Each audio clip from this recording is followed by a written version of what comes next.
Kirim pahala adalah praktik umat Islam yang mendoakan pahala bagi orang lain, terutama bagi mereka yang telah meninggal dunia. Bentuk umum kirim pahala meliputi membaca Al-Quran, bersedekah, dan melakukan amalan-amalan baik lainnya, dengan niat agar pahala dari amalan tersebut diberikan kepada orang lain. Praktik ini dikenal di berbagai negara muslim, termasuk Indonesia, dengan tujuan mendoakan kebaikan bagi arwah, keluarga, atau orang-orang yang sudah wafat. Namun, praktek kirim pahala telah menjadi salah satu isu yang diperdebatkan dalam kalangan ulama. Ada yang berpendapat bahwa pahala amalan dapat dikirim kepada orang lain, baik yang masih hidup maupun yang telah meninggal. Sementara ada juga ulama yang berpandangan bahwa pahala hanya dapat diterima oleh orang yang melakukannya secara langsung. Dalam ajaran Islam, persoalan mengirim pahala kepada orang yang telah meninggal dunia menjadi salah satu isu yang diperdebatkan di kalangan umat muslim.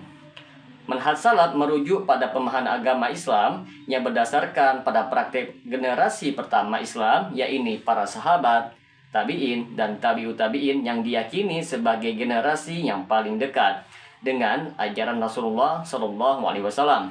Oleh karena itu, pandangan mereka sering sekali dijadikan rujukan utama dalam menetapkan hukum-hukum syariat, termasuk mengenai kirim pahala untuk orang yang telah wafat.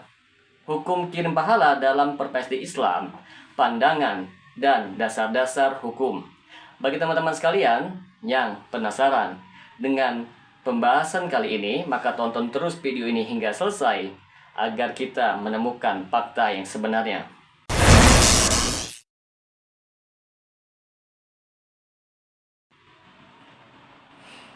Assalamualaikum warahmatullahi wabarakatuh. Berjumpa lagi dengan saya Rio Meliadi di channel Manhaj Dakwah. Pada episode kali ini kita akan membahas tentang hukum kirim pahala.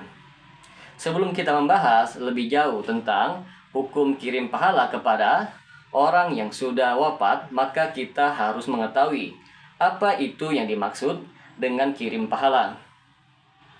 Kirim pahala adalah tindakan seorang muslim yang melakukan amal soleh seperti membaca Al-Quran, bersedekah, atau berdoa dengan niat agar pahala dari amal tersebut diberikan kepada orang lain, baik yang masih hidup atau yang telah meninggal.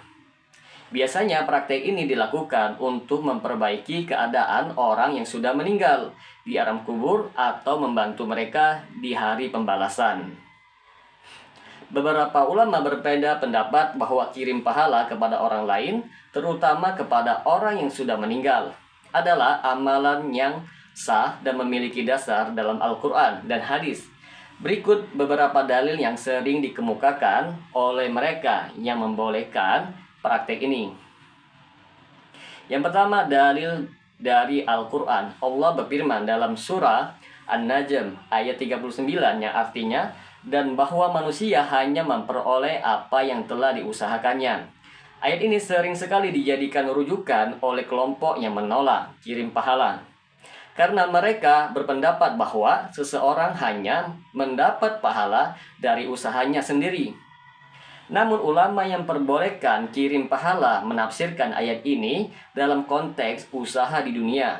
Mereka berpendapat bahwa doa dan amal kebaikan yang dilakukan oleh orang lain untuk si mati adalah bentuk usaha dari pihak yang hidup, sehingga Allah memberikan keringanan dan pahala tersebut bisa sampai kepada si mati. Yang kedua, hadis Nabi Muhammad SAW. Di dalam hadis sahih riwayat Imam Muslim disebutkan bahwa seorang sahabat bertanya kepada Nabi Muhammad SAW tentang apakah boleh bersedekah untuk orang tuanya yang telah meninggal dunia. Nabi Muhammad pun menjawab, "Ya, bersedekahlah untuknya." Hadis lain yang juga mendukung adalah riwayat dari Abu Hurairah bahwa Nabi Muhammad SAW bersabda, apabila manusia mati, maka amalnya terputus kecuali 3 perkara, yaitu sedekah jariah, ilmu yang bermanfaat, atau anak yang soleh yang mendoakannya. Hadis ini sering dijadikan dalil bahwa doa anak yang soleh dapat memberikan manfaat bagi orang tua yang telah meninggal dunia. Ini menunjukkan bahwa kirim pahala dalam bentuk doa adalah diperbolehkan. Maka perlu kita ketahui bersama, teman-teman sekalian, di antara amal-amal khusus yang dapat dikirimkan pahalanya ialah yang pertama sedekah. Dalam beberapa hadis sahih, Nabi Muhammad menyatakan bahwa pahala sedekah dapat diberikan kepada orang lain, termasuk yang sudah meninggal dunia. Yang kedua, puasa. Nabi Muhammad juga mengizinkan seseorang untuk berpuasa menggantikan keluarganya yang telah meninggal dunia. Seperti dalam hadis yang diriwayatkan oleh Aisyah bahwa Rasulullah SAW bersabda, barang siapa yang meninggal dunia dan masih memiliki kewajiban berpuasa, maka keluarganya boleh berpuasa untuknya. Yang ketiga, haji. Berdasarkan hadis dari Abdullah bin Abbas, ada seorang wanita yang bertanya kepada Nabi Muhammad, apakah dia boleh menunaikan haji untuk ibunya yang telah wafat. Nabi Muhammad menjawab, ya, lakukanlah haji tersebut. Di sini akan kita bawakan pandangan mazhab-mazhab besar dalam Islam mengenai kirim pahala. Yang pertama dari mazhab Hanafi. Mazhab Hanafi membolehkan kirim pahala untuk orang yang telah meninggal dunia. Mereka berpendapat bahwa pahala dari amalan-amalan seperti membaca Al-Quran, bersedekah, atau amal soleh yang lainnya dapat sampai kepada si mati selama dilakukan dengan niat yang tulus. Dalil yang sering digunakan adalah hadis-hadis yang menyebutkan bahwa sedekah, puasa, dan haji dapat dilakukan untuk orang lain. Yang kedua, mazhab Maliki. Mazhab Maliki cenderung lebih ketat dalam hal ini. Menurut mereka, pahala dari amalan ibadah individual seperti sholat atau membaca Al-Quran tidak dapat dikirimkan kepada orang yang lain. Mereka lebih fokus kepada amalan-amalan seperti sedekah dan doa yang secara eksplisit disebutkan dalam hadis Nabi Muhammad SAW. Yang ketiga, mazhab Syafi'i. Mazhab Syafi'i membolehkan kirim pahala dalam bentuk sedekah, doa, dan ibadah haji. Namun sebagian ulama Syafi'i menyatakan bahwa pahala dari bacaan Al-Quran tidak sampai kepada si mati, kecuali jika disertai dengan doa agar pahalanya sampai. Yang keempat, mazhab Hambali. Di dalam mazhab Hambali juga membolehkan kirim pahala baik melalui sedekah, doa, maupun membaca Al-Quran. Mazhab ini memiliki pandangan yang serupa dengan mazhab Hanafi dalam membolehkan berbagai jenis amal untuk dikirimkan pahalanya kepada orang yang telah meninggal dunia. Dalam era modern, beberapa ulama seperti Syekh Yusuf Al-Qaradawi dan Syekh Muhammad bin Shalih Al-Utsaimin juga memberikan pandangan mereka tentang kirim pahala. Syekh Al-Qaradawi misalnya membolehkan kirim pahala dalam bentuk amal soleh dan doa, selama amalan tersebut tidak mengandung unsur-unsur bid'ah atau hal-hal yang bertentangan dengan syariat Islam. Di sisi lain, beberapa kelompok yang cenderung mengikuti pandangan Salafi menolak praktik kirim pahala ini, terutama bacaan Al-Quran untuk si mati, karena mereka berpegang pada ayat dalam surah An-Najm dan menolak praktek-praktek yang tidak dicontohkan secara eksplisit oleh Nabi Muhammad SAW. Tidak ketinggalan akan kita bawakan pandangan manhaj salaf tentang kirim pahala. Manhaj salaf dalam masalah ini sangat berhati-hati dan mendasarkan pandangannya pada Al-Quran, hadis, serta praktik para sahabat Nabi. Pada prinsipnya, dalam manhaj salaf ada beberapa kategori amalan yang dapat atau tidak dapat dikirimkan pahalanya kepada orang lain. Yang pertama, amalan yang pahalanya dapat sampai kepada mayit. Beberapa amalan disepakati dalam manhaj salaf bahwa pahalanya dapat sampai kepada mayit karena terdapat dalil-dalil syar'i yang mendukung hal tersebut. Di antaranya seperti yang pertama, sedekah. Dalam sebuah hadis sahih yang diriwayatkan dari Imam Bukhari disebutkan bahwa seorang sahabat bertanya kepada Nabi tentang bersedekah atas nama orang tuanya yang telah meninggal dunia. Nabi pun memperbolehkan dan mengisyaratkan bahwa pahala sedekah tersebut akan sampai kepada si mayit. Yang kedua, doa dan istighfar. Terdapat konsensus di kalangan ulama salaf bahwa doa dan istighfar bagi orang yang telah meninggal dunia adalah amalan yang disyariatkan. Hal ini didasarkan kepada dalil dari Al-Quran seperti dalam surat Al-Hasyr ayat 10 yang mengajarkan umat Islam untuk berdoa bagi orang-orang yang telah beriman sebelumnya. Yang ketiga, haji dan umrah. Berdasarkan hadis sahih riwayat Muslim, Rasulullah membolehkan seorang wanita untuk melakukan haji atas nama ibunya yang telah meninggal dunia dan pahalanya sampai kepada sang ibu.